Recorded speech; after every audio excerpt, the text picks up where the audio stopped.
ರಾಷ್ಟ್ರವಾದಿ ಕಾಂಗ್ರೆಸ್ ಪಕ್ಷದ ರಾಷ್ಟ್ರೀಯ ಅಧ್ಯಕ್ಷರಾದಂಥ ಸನ್ಮಾನ್ಯ ಶ್ರೀ ಅಜಿತ್ ಪವಾರ್ ಸಾಹೇಬ್ರ ಒಂದು ವಿಮಾನ ದುರಂತದ ಅಲ್ಲಿ ಅವರು ಮರಣ ಹೊಂದಂತ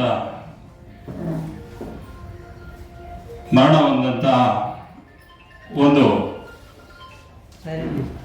ಏನು ಇವತ್ತು ಸೋಷಿಯಲ್ ಮೀಡಿಯಾಗಳಲ್ಲಿ ಮತ್ತು ಮಾಧ್ಯಮಗಳಲ್ಲಿ ಮತ್ತು ಹಲವಾರು ರಾಜಕಾರಣದ ಮುಖಂಡರುಗಳು ಇವತ್ತು ಏನು ಇದು ಆಕಸ್ಮಿಕವಾದ ದುರ್ಘಟನೆನ ಇಲ್ಲ ಪಿತೂರಿನ ಅನ್ನೋ ಒಂದು ವಿಚಾರ ಈಗ ಆಲ್ರೆಡಿ ಸೋಷಿಯಲ್ ಮೀಡಿಯಾಗಳಲ್ಲಿ ಮತ್ತೆ ಮಾಧ್ಯಮಗಳಲ್ಲಿ ಕೆಲವು ಮಾಧ್ಯಮಗಳು ಬಂದಿದೆ. ಅದರ ಉದ್ದೇಶವಾಗಿ ಇವತ್ತು ನಾನು ಕರ್ನಾಟಕ ರಾಜ್ಯಾಧ್ಯಕ್ಷರು ಎನ್ಸಿಪಿ ರಾಷ್ಟ್ರವಾದಿ ಕಾಂಗ್ರೆಸ್ ಪಕ್ಷದ ರಾಜ್ಯಾಧ್ಯಕ್ಷನಾಗಿ ಮಾಧ್ಯಮಗೋಷ್ಠಿ ಮುಖಾಂತರ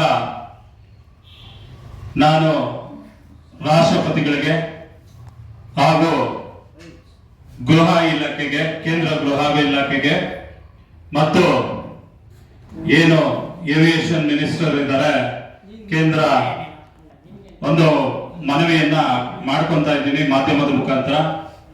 ಇದೇನು ಸೋಷಿಯಲ್ ಮೀಡಿಯಾಗಳಲ್ಲಿ ಮತ್ತೆ ಮಾಧ್ಯಮಗಳಲ್ಲಿ ಬರ್ತಾ ಇರ್ತಕ್ಕಂಥ ವಿಚಾರಗಳು ಬಹಳಷ್ಟು ದೊಡ್ಡದಾಗಿ ಹೋಗ್ತಾ ಇದೆ. ಸರ್ಕಾರ ನಮ್ಮ ರಾಷ್ಟ್ರಪತಿಗಳಿಗೆ ಹಾಗೂ ಕೇಂದ್ರ ಗೃಹ ಇಲಾಖೆಗೆ ನಾನು ಮನವಿ ಮಾಡೋದೇನೆಂದ್ರೆ, ನಿಷ್ಪಕ್ಷಪಾತವಾಗಿ ಪಾರದರ್ಶಕವಾಗಿ ತ್ವರಿತಗತಿಯಲ್ಲಿ ತನಿಖೆನ ಬಹಳಷ್ಟು ಬೇಗ ಮುಗಿಸಿ ಇದಕ್ಕೆ ಒಂದು ಅಂತ್ಯವನ್ನ ಕಾಣಬೇಕು.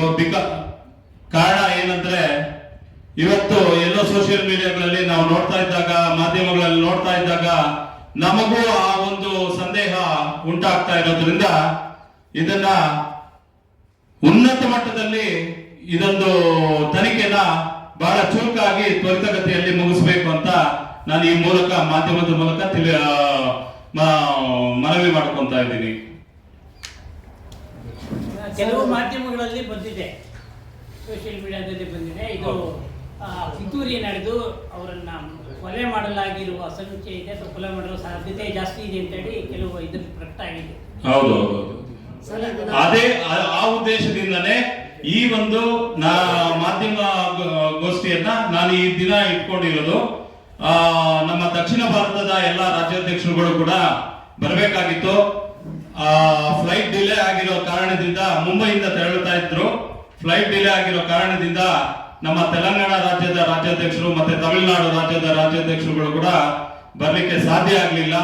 ಹಾಗಾಗಿ ಕರ್ನಾಟಕದ ರಾಜ್ಯಾಧ್ಯಕ್ಷನಾಗಿ ನಾನು ಈ ಮಾಧ್ಯಮದ ಮುಖಾಂತರ ಅವರಿಗೆ, ರಾಷ್ಟ್ರಪತಿಗಳಿಗೆ, ಕೇಂದ್ರ ಗೃಹ ಇಲಾಖೆಗೆ ಮತ್ತೆ ಏನು ಏವಿಯೇಷನ್ ಮಿನಿಸ್ಟರ್ ಇದ್ದಾರೋ ಅವ್ರಿಗೂ ಕೂಡ ನಾನು ಮನವಿ ಮಾಡ್ಕೊಳ್ತಾ ಇದ್ದೀನಿ.